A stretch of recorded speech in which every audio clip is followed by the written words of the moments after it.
Je viens d'atterrir et croyez-moi, je règle cette affaire dans 2 semaines maximum. J'ai alerté, tous se sont constitués contre moi. Voilà les résultats. Ça, c'est un sabotage des actions du chef de l'État et ça ne se passera pas comme ça. Chaque semaine, les magistrats envoient des détenus ici à Makata, sans tenir compte de la capacité de cantonnement de ceux. Et ça, c'est injuste. Vous venez ici, vous faites sortir des gens clandestinement. Ça, c'est un acte de sabotage, c'est pas de l'évasion. De toutes les fois où moi j'ai désengorgé, ils ont envoyé les doubles. C'est depuis que j'ai commencé, combien de détenus ont été envoyés ici, après le désengorgement. C'est là qu'on saura l'acte de sabotage d'où il est parti. Guet l'Afrique au cœur de l'investigation. Mesdames, messieurs, bonjour et bienvenue sur la télévision panafricaine encore à ce jour. Nous avons l'honneur de recevoir dans notre studio un acteur politique chevronné et membre de l'Union sacrée pour parler de la République démocratique du Congo. Plusieurs questions d'actualité, surtout de la justice congolaise, du gouvernement souminois à ce jour. Docteur Patrick Bala, bonjour et bienvenue sur notre chaîne.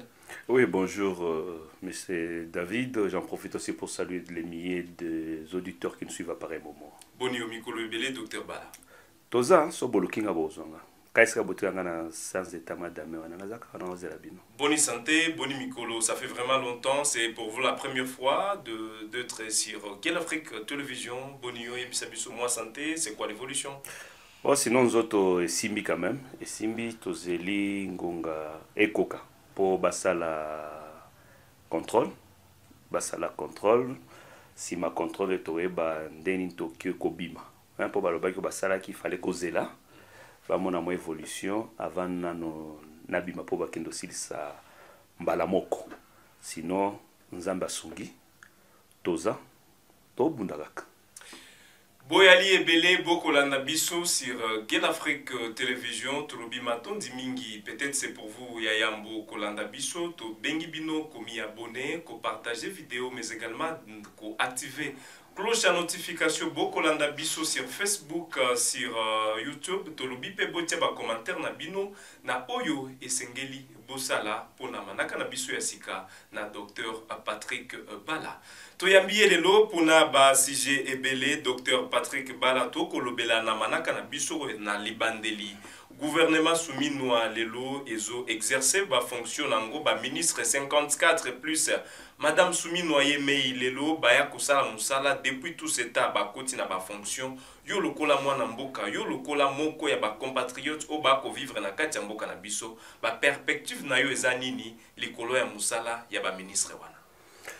Matondo mingi pona motuna nango tomoni mama simino sala musala na ba ministre na gouvernement na bango ebimaki to bandozela moi gouvernement za ta 30 personnes et kakebeta ki to ko kutana tina ba 54 lelo mais tant au monde musala ezokende et ole lisabato ebele sur 54 ministres. On dirait ça somo mi balé mi sa tunde baza. On dirait gouvernement à 3 personnes. Pourtant baza 54. Toi paye gouvernement ngo za budgetivore hein. To botie ministère ka moko mbongo ekotaka na ministère moko. Ezala ba fond de frais de fonctionnement, ezala ba mbongo ba mission, ezala ba mbongo ba salaire nyoso wana. Eza mo mbongo ebele mais pour na biso nyoso problème eza de situation socio-économique na sécuritaire. Est-ce que batu ba olela mingi eza kuna tokyo loba baza nano tongo mais eza peza tongo te na banzi presque 3 mois batu ba osala mais to sentir penza te ko sentir gouvernement na bomoko to sentir te mais to sentir batu moko nde babimisa mwa mutu na lo hein on a 54 wana to moni kama mama ye moko yemei mama premier ministre aobunda penza bo mone na front na ngonga mwa muke atamboli déjà na 3 provinces azali na Chopo azali na Nord Kivu pour visite na liboso ko bima Kinshasa et loko sepelisa biso ayaka ti Goma a palper du doigt makambo ezali na Goma ayoki asololi na batu akebisika nyoso na bisika bakundaki bawe to monie na Chopo kana cadre génocoste bo mona matière sécuritaire humanitaire et simbi penza na motema yewana Congo central matondo mingi tomoni penza za mutu ya terrain a mutu penza bureau te basusu babimisi mwa mitu bakioza misato bon toyebi liao wana toyebi depuis premier mandat ya fonction publique aosala mosala ti lelo tosentir kaosala mosala na ye mais nano akomi bisika bato nyonso baozela ye nano akomi te mais topesa chance azosala mwa exception côté mosusu totali ministre intérieur amwa Goma mwana Nord Kivu Jacquemain Jabani abimi pe na lo aobunda tomoni déjà batraque contre bakuluna makasi na Kinshasa tomoni ba suspension blague ezate nani akiokanisa général ya ville ya Kinshasa akiozala pe suspendu mukolo moko général Kilimbalimba yana vandi ba décision moko makasi to senti penza ki aobunda yona lancé déjà recrutement ba policier belé potozana déficit ba policier sécurité pe ozala côté mususu manque ya ba policier des fois ba policier mususu tozana bango ba mususu ba kokite kozana na police mais ba mikuti na police do azana kati ya réforme ya police wana pour sécurité ezala côté mususu Nord Kivu matondo mingi Julien Paluku to sentir ba décision moi makasi auto bandole la depuis kala biloko ba importation ou dominer biloko ya ba production locale ba production nationale bloqué pour la production ya libande zokota tango ape kisi ba produit gazeux kota on dirait que biso to za makasanga te to za ba sucré te to za ba jus te nyonso zo utaka libanda et ko dominer marché na biso tomoni mwa makasi wana tomoni na shindenge mitiak penza ba contrat nene mine na kati ya commerce extérieur tomona penza outil industrie à quel commerce extérieur a obunda bato bazela ba résultat immédiat c'est vrai potozeli so ba 30 ans na pasi bato tant ba mon équipe asike koti baligi bazo ba résultat mbangu mbangu na mususu na sepela na mingeza le tout jeune là ya suki belé wana ya justice Constant Mutamba maître Constant Mutamba ya justice oyebi ke ngana chake na famille ba Jenny Ntwali Balen Chuma omo ba coiffure na bango wana ba kokani so moni Jimmy Ntwali un grand journaliste à Balen Chuma bango tout bazaka na coiffure wana na beza coiffure ba to rigueur c'est un jeune ambitieux makasi to senti penza ke biloko ningani omoni azuka libanga abwaki na molili toika ba hai babi so ba tie libanga na molili oyoki mutu atie ai ezuye habito wana ba magistrat véreux il faudrait te redresser mais tomoni ba tunyoso ba comme oganga donc il y a un problème méthodologie azui ba msu ba bieza moi populisme oui populisme za na kati c'est un acteur politique populisme za na kati Bobo Sanaté a candidat président de la République. Pour ne pas que c'est pour 2028. Azala sous candidat. Na populisme wana. Mais populisme est coquité. Et là, comme Malonga, nga personnellement na osungae. Je l'admire dans ce qu'il fait. Il a votre soutien? Total. Il a mon soutien total. Karamite dans Kinshasa, il faut na kutana nae. Na pese moi lupemba. Na la kise papa ok boye mais obosana ki boye na ki bango arate parce que au moni monde à côté eza monde anko monde à béton tango à côté na monde wana ayeba ke bayanke baza ebele miibo ba botama neti vieux Gilles Alingeta lobaka abiba susu ba botama miibi bana libumu ba mama na bango ba omela ba olia na kati ya libumu kimuibi babotami miibi batangi na mbongo ya kimuibi balie na kimuibi babali na kimuibi ba vivre comme kimuibi so boye bo kata mbala moko eza facilité si quoi association à miibi wana du Congo ezali association à miibi du Congo ezali AMCO donc association wana basala bavandisa réseau na AMCO okokuta bato armé na kati ba officier na kati okokuta bato a justice na kati okuta bato a sécurité na kati tobi bango te bango tout moko ya justice ba na kati sécurité na kati armé na kati ba opérateur économique na kati ba politicien na kati basali ya nzambe na kati ya réseau mafio mafio wana bavandisi wana likopa ya propre ndo mona lisolo neti o lampadaire bon bato bakangami na ministre mais so tolandeli bato ebele basima na nani wana pour lampadaire c'est ça marché bapesaki opérateur économique nani apesi ye un politique banani bacouvrir bato ya justice moye bokanga bango baza te babi okobima kongo te botuna Nicolas Kazadi abimaki ndeni pourtant sécurité ezali na aéroport place nyonso wana donc mo likopa nde bavandisi evandi na Congo pe libanda sikoyo mutamba oyo azoya ifaza lekenge déjà eyokami pardon na kati maloba te eyokami déjà ki bureau na ye ezalaki empoisonné selo police scientifique mais bato mosusu balobi ki eza coupe oyo ekozala orchestré par mutamba ye moko boni ozotala likambo wana tokende moko bon ye orchestre empoisonnement ya bureau déjà wana bato balobi ki non eza likambo ye moko a orchestré pour que ayokam bon empoisonné bureau poisonné balobi ki azosala populisme non po balobi le crime hein n'est-ce pas mabeso esalemi ça profite na criminel bon soit tie poison pas mi boma yemoko soit tie poison po boma ba collaborateur na banzo na za maela mukuse pe na bengi yango maela nyongo kozanga mutu ye akoti na front deska na lobi face à lekenge ami batela makasi amisangi pe ba pese sécurité à makasi au monde de asana vie Jules Lingeti basala ngo pona yepe so bo pese ba policier ya pamba boy ba okotela ba ozwaye OK kino tali Jules Lingeti so linga bima boy au monde eza convoi ya ba JR ba bombier ba batelier vous comprendre wana eloko liboso c'est sa sécurité propre donc au sengela ele lobino batu bo soutenir ye ba pesa ye déjà ba pesa ye sécurité ya ba GR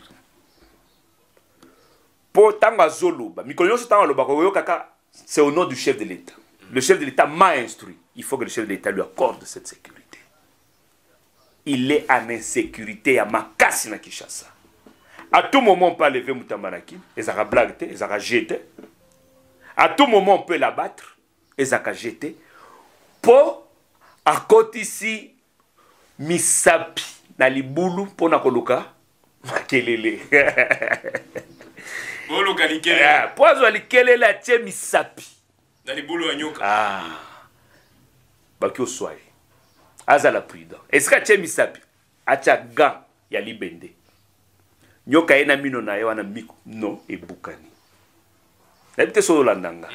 Donc le local liboso sa sécurité remoko ezala ya nzoto ezala molimo alobi bien ezala ya nzoto ezala molimo sa propre sécurité oui spirituelle et physique bon ayebi auti kabinda wana basali béton et béton kolobela nakatcho malobate kolobela ba frère ba justice wana bisika ba magistrat ba kotala lelo ki azosala bien te kolobela ba frère ba justice oyo kobanda kofutama na banque kolobela kotinda ba prisonnier na prison lisusu te ya boyi ba magistrat balobi ya koboya lokola nani ekosimba te de dossier wana eloko liboso eza mutamba te nda tie loi wana po bafuta na banque akutaki yango babi ba banque eza na Congo te akutaki loi na Congo banque ezate eza ba détournaka pisina kana ba banque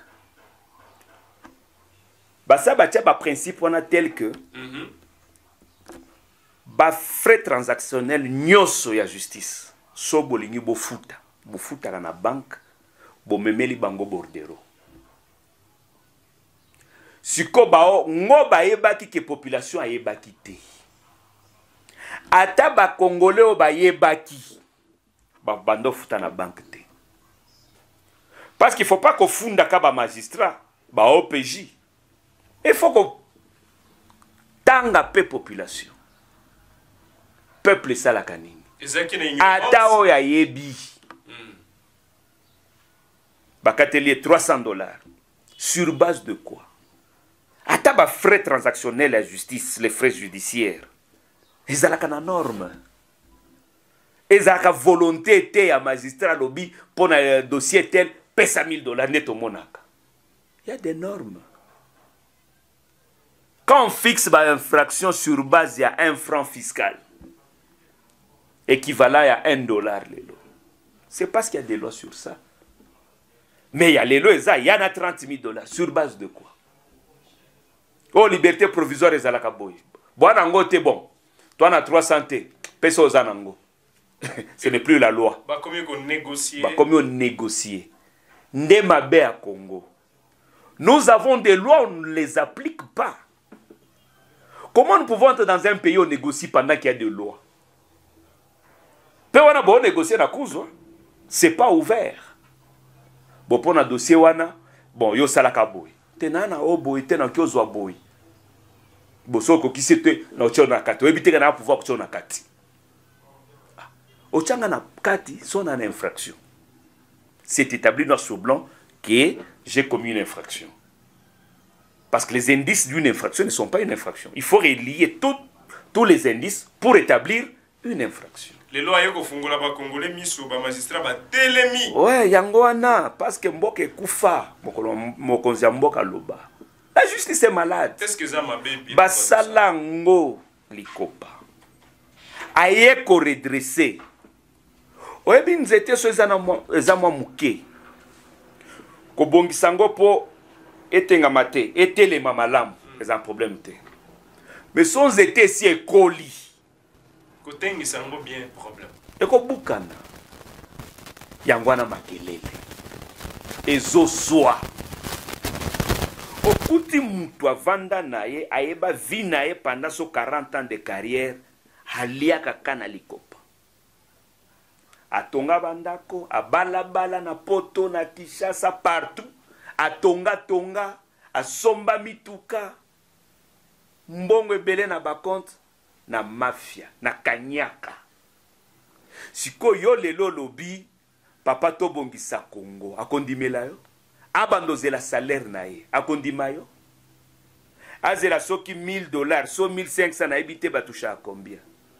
Azela wana lobi ba maltraité simba mbongo te ba frère ba fonctionnement ekota kate donc ba na biloko ebele ba olela kuna so ba frère fonctionnement ekota kate ndeti ndi bino bo banda sala kanyaka mutu asali mabete nani ayebite ke na Congo que justice eza pona babola justice eza pona babola tangelanga kombo a grand prêtre moko na Congo aza na prison. Tangelanga kombo ya grand prêtre moko akufi na kati ya 129 bakufaki wana. Ezaka babola. Congo ya babola. Toi la Congo divisé en 2 blocs. Congo ya ba grand prêtre ba représenter ce qui est 1%. 99% ya babola pe babola ya makasi. Wana mbongo te. Kokte. Nani ayebite? Tolobite ba magistrat nyonso ba mabe. Ba moko na kati na bango. Ebele na kati na bango. Na bango. Continue donc so baza 10. Voilà. 2. Bakozala bien. Baza bien. Moko aza moins bien. 7. Kake. Tolobela kotinda ba prisonnier na makala. Maître Costa Mutamba a estimé les lots qui et anatina te kotinda ba prisonnier na makala parce que basi ba tondi ebele akendaki na Lubao akendaki bisika akendaki na Kabea Kamwanga azongi akuti basi ba multiplier des engorgements oyoye à Salaki. D'après lui azobengango sabotage na ba effort azosala sabotage na ba affaire oyo mokonzi ya mboka azosala. Est-ce que yope ozotala likambango eza lokola sabotage to bras de fer oyo ba magistrat bazosala na ye ekosimba to ekosimba te? Boni ozotala likambo wana kotinda ba prisonnier na makala avant que to sukisa na batu oyo bakufaki. Nazi yango na volé mibale. Volé à liboso. babi na droit. La liberté, c'est le principe. L'arrestation, c'est l'exception. Mabe à Congo eza so batindi yo kali boso abazuzi yeba kozonga te. Chance eza muke akomona mutu azongi mingi bao bazongaka eza ba grand prêtre. So eza mutu neti oyo akokana biso. Les innocents ne rentrent pas, ba innocents bazongaka te. Eza ka ba innocent te. Eza pe mingi babola. Bobola za la raison te. Eza ka na justice ata na famille hein. Oki ozala ene a famille so na mbongo te. Oza raison te. Mobola za raison te. Boke na justice, mobola za la innocent. Azala innocent te. Ye faut akotana. Omone loka liboso. Sikoyo nde na kawana ministre Mikuti. Tango sali ronda ba prison a Mikuti te ebele batondi na ba prison baba innocent. So baba innocent te baba ba coupable ya ba fait benin. O esengela kite muto Mikuta na boloko. Comment mutoaza voleur qualifié à Libanda ou a détourné bambonga ba forage na banini ya Libanda mais on a vol simple pour aibaki soso. Pour cette question le président a dit esengeli boto siezala aza papa ya famille aza moboti ya bana dossier lampadaire forage mokonzi mboka ye moko alobaki faut pas rejeter ba effort nyoso ya kaza dinamai esengeli boto sa yango. Donc, dans la base du temps, Mokonzamboka Lobaki, c'était pas focalisé seulement sur Kazadi. Il faut prendre le tout. Bon, il disait quand quelqu'un mène en justice, d'office, il jouit de la présomption d'innocence. Ma ben abisso na Congo, ici, fiba tangio na justice, réseaux sociaux et relais ma bé. Obo relais ma bé, à papa, à maman, c'est dans ce sens-là. Voilà. C'est dans ce sens-là. Alors, il faudrait tangi saba congolais. C'est pas le fait d'être interpellé qu'on est condamné. Donc, Essengeli déjà ba congolais ba yebaki si on vous appelle à la justice, ce n'est pas dit que signifie pas que vous êtes d'emblée condamné. Non. Regarde tel a yibaki te. Justice a bengyo po asa la banquette comme na suka. Ba yeba so o yibaki, so o yibaki te. Mais on est à la norme. Mais on est à Congo. Soza Mobola, excusez. Voilà. Grand prêtre à Fundakio, yo ozongate. Quanto mona Congo. Sikoyo, Mutambabi, batuba kota prison te. Wana kamo erreur. Ekoti. Alobi ba kota te. Parce que si ba komi est belé. Mais oui. Ba étouffé. Oui. Si comme muto auti oboma na cité. Ba bomba wapi. Là il y a une erreur d'appréciation. Voilà. Les prisons ont été construites pour prendre ces gens-là qui doivent être incarcérés. Muto auti oboma kasi ko abomi. Même en flagrance vous kamati a auti oboma. Vous faites quoi de celui-là? Vous le gardez chez vous? Là il fallait réfléchir. Là, il fallait travailler en collaboration. Parce que l'appareil judiciaire est ça mon aîné. C'est un système. Oui. N'est ce que moi faiblesse c'est ça. N'est ça la communauté y est mort contre tous. Ça c'est dangereux. Il faut collaborer avec les prisons, les responsables des prisons, les magistrats, les OPJ. Bon, nous sommes un système judiciaire. Tous les auxiliaires de la justice. C'est déjà une autre question, docteur. Est-ce que déjà le départ, le magistrat, le chef de la prison, Bananiwana, est-ce que Bazalaki pour faciliter les tâches? Est-ce que Bandimaki Boya naïe? C'est déjà une autre question. Dès qu'on a ça qui a en deux volets. Là, je suis d'abord dans les normes. Na pese ka question motuna moko muto auti oboma ba bombe wapi pas naï. Il vient de commettre une infraction et c'est établi noir sur blanc qu'il a tué. Qu'il doit être jugé en flagrance. Et après le jugement il sera condamné. Il a tué, il est condamné à mort. Sa place est où? Omoni. C'est-à-dire, cette décision, moi, je l'ai trouvée une décision précipitée. Décision en écota qui na populisme. Au Pékissi, au bifo désengorger. C'est pas mal pour nous tous. Ba libérer babola. Ba toko kanana bangoana. Ba bima. Ba bola innocent. Pas mobola criminel. Mobola innocent. Innocent. Ba bimsa bango. Ba prêtre innocent bazana katite. Oh apena sina tuna ki ata moko. Na na bango te. Bobimisi bango. Ok, vous avez désengorgé. Mais pendant que vous désengorgez, mais en même temps, les gens commettent des infractions. Vous avez une population de plus de 120 millions. Supposons que dans chaque ville, dans les 33 villes de la République, 10 personnes commettent des infractions. Vous avez 330 par jour. C'est-à-dire, plus la densité populaire augmente, plus la criminalité augmente. Mais la criminalité qui augmente, le nombre de prisons sont faibles et les prisons ont des capacités étroites, à ce moment-là, bon résoudre le problème.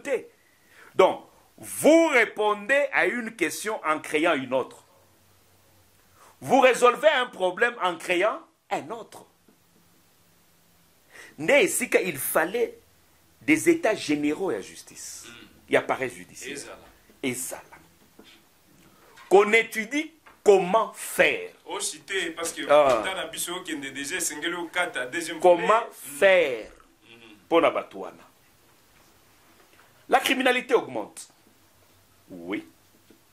Les infractions augmentent. Désengorgement, Bossala. Bossali, désengorgement. Pour une prison de 140 personnes comme à Goma, on a plus de 3000 détenus. Pour désengorger ceux qui 2500. On peut rester avec 500, mais sur 140 places. C'est toujours un problème. Donc, il faut une politique moko et salité, qu'on soit dans une perspective. En même temps, on désengorge. En même temps, on résout le problème en construisant. Mabé à Congo Zakani, je l'ai toujours dit. Nous ne savons pas distinguer le besoin et le problème. En RDC, on ne résout jamais les problèmes. En RDC, on satisfait les besoins. La Zui, la Kisimoko, na Okinzala. Oye, osombelenga likaya bruna fufu na lelelo. Lobi no zonzala te. Pe omona ngate. Tamso no monote. Pe omona ngate. Natika nanta. Yakabosolo pe omona ngate. Mais sikoyo, soki osalaki manso pona zomsala. Nakoyeba nde na olia mikolo nyos. Là, j'ai résolu le problème. Mais au Congo, on satisfait les besoins. Résolvons le problème. Et pour résoudre un problème, on construit ce qu'on appelle en planification la construction de l'arbre à problème.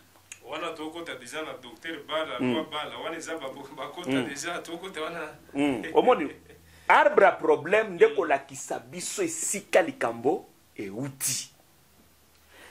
On établit un diagnostic précis et en ce moment-là, on apporte un traitement, une thérapie équivalente.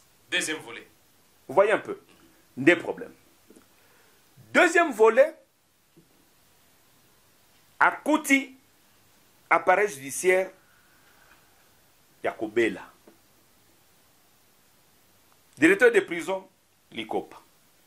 Magistrat, Likopa. Makambo Ebele, Eza. Ba prisonnier na kati Likopa ezali. Mais il y a pas bobo désengorgé. Bakoyate yobima yobima te. Il faut ba yeba ponani nos en prison. Yonin, oh, na ibaki soso. Depuis mon et ça lit 3 ans. Posaga na prison. Pona soso. Aussi au samba na sambate. Nani mutotinda na prison.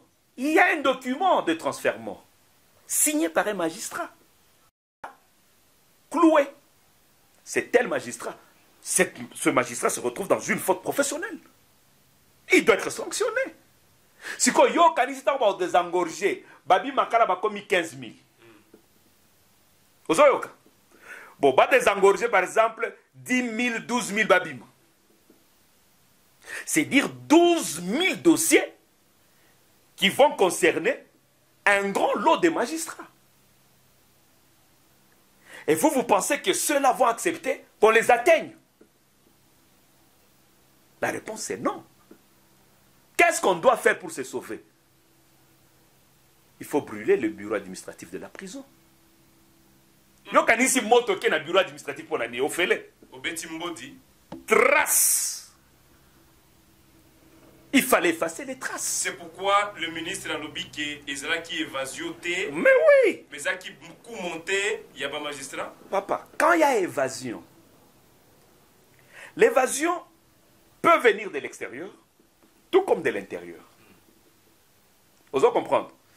Libanda mingi to mona ba commando bayaka ba saline to mona katanga na kasapa on a libéré GDO kyungu biloko ndengo na papa to mona dossier ya nani mpaka na biso ne mwanda semi to mona papa biloko ndengo na mususu ezalaka kana kati on peut vous infiltrer des faux prisonniers bakoti. C'est pourquoi on a doublé les prisonniers belés. On dit pas de transfèrement, mais bino vous forcez un moi peut vous d'ici. Parce qu'il dit il a désengorgé, mais on a fait les double. Pourquoi? Intérêt à la qui? Pourquoi? On peut faire entrer Batouba côté. Ce sont des commandos, ce sont des bassali et bassali. Vous comprenez? Mais comme on a dit, il y a eu tentative d'évasion. C'est-à-dire qu'il n'y a pas eu évasion. On a tué plus de 100 personnes. On a tué plus de 100 personnes. Moi, je suis le ministre de l'Intérieur. On a tiré sur 24 personnes. Alobi Bamsous étouffement. Mais l'autre est lequel papa. Docteur Bala Babi, en même temps, on a violé des femmes. On a dit lequel kinga. Comment un prisonnier qui veut s'évader à Kokima, en même temps libido et juillet. Moi, si on a un aposte à Kokima, à Ozeloya ko violé, bakanga botika na prison. Tu vois, il y a des discours aussi qui ne passent pas comme ça. Donc, la peste qui au premier volet, dans la norme, deuxième volet, débat suspicion, hein, c'est ce que nous imaginons. C'est dire qu'il y a une force intérieure qui est venue de l'extérieur. Moi, je soupçonne les faux prisonniers. Beaucoup de avec une mission précise. Botumbe la biso administratif.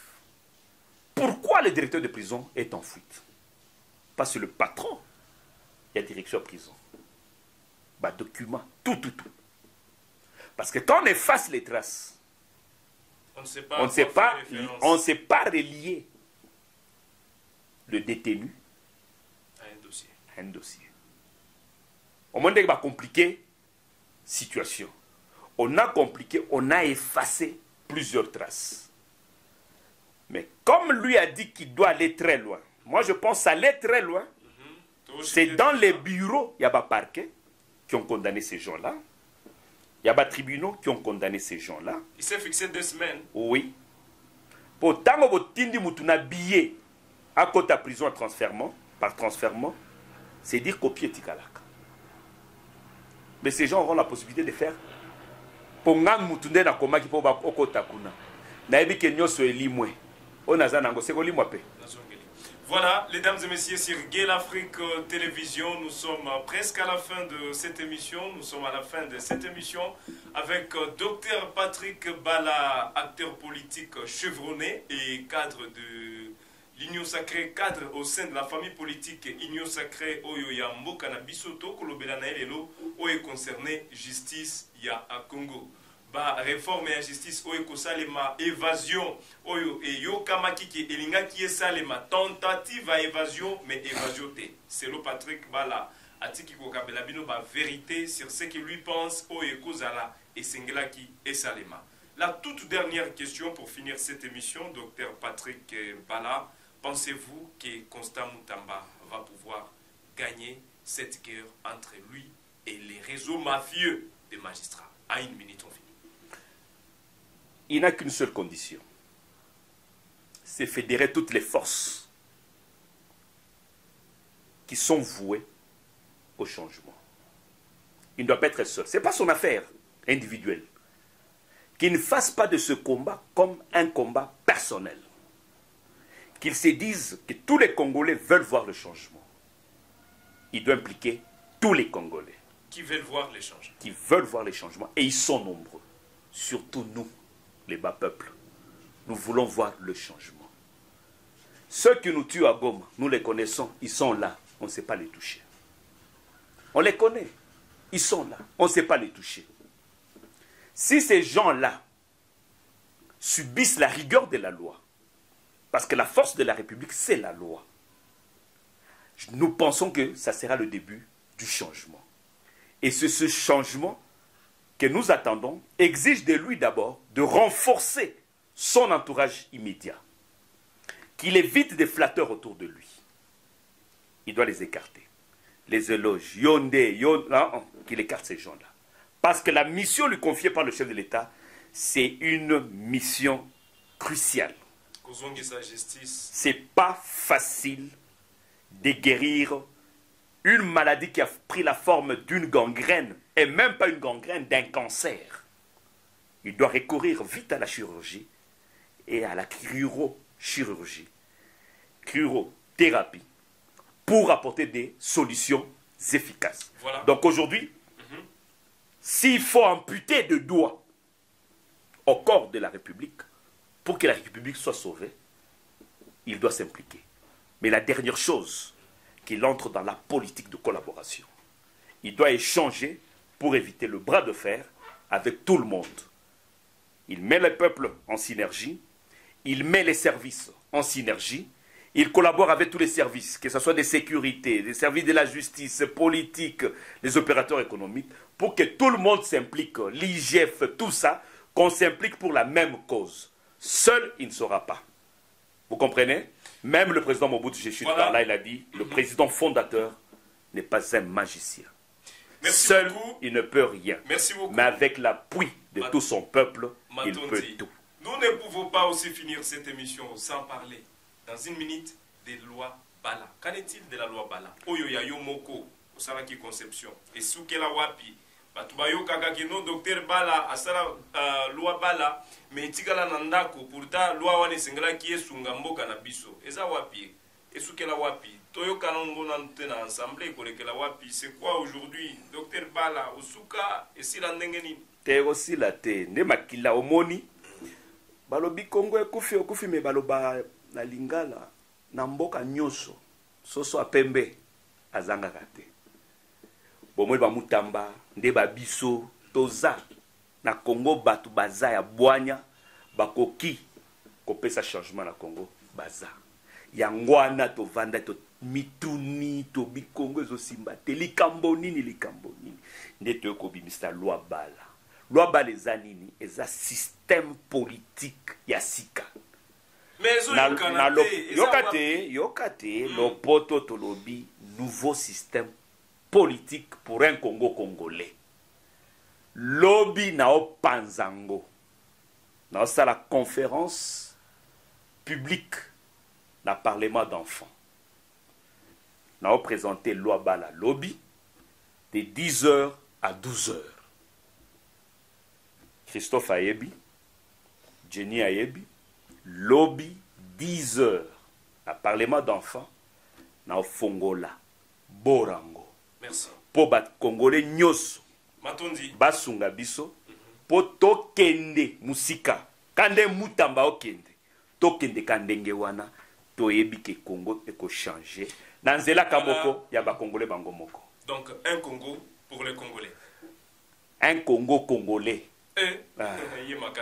Mesdames et messieurs, merci Matondi Mingi. C'était Youssoufou Kibingila, David, des journalistes Nabino, Oyo, Asalaki, présentation et Manaka Nabiso na Dr Patrick Bala. Je l'ai dit au départ de cette émission, kaza moko ya ba politicien chevronné oyo aza moko ya famille ya union sacrée de l'otoko yokela boyoki ke Dr Patrick Bala aza na loi oyo aolinga ba proposer bisika oyo sengela ki ba proposer yango pour que lobby esunga eza loi oyo ko concerner Congo oyo ezali ya ba congolais, c'est-à-dire oyo ya konyokola ba congolais lisusuté mais ezala ya ba congolais. Avec lui nous avons eu l'honneur ya kolobela justice na biso bisika touti bisika tokomi nini sengeli to sala pour que tolonga matondi mingi. Dr Patrick Bala, c'est un plaisir pour la première fois pour nous d'avoir passé sur Gay l'Afrique Télévision, la télévision panafricaine. Tolobi matondi mingi kondima invitation na biso na sepeli na binaza ngonga nyoso bolinga bomonanga naza tolobelaka mboka totika kobundela te matondi mingi baye balanda kibiso mukolo malelo. Asante kubale balitufata siku ya leo ku West, tunasema asante sana. Bonne journée chez vous sur Gay l'Afrique Télévision et à la prochaine pour d'autres actualités.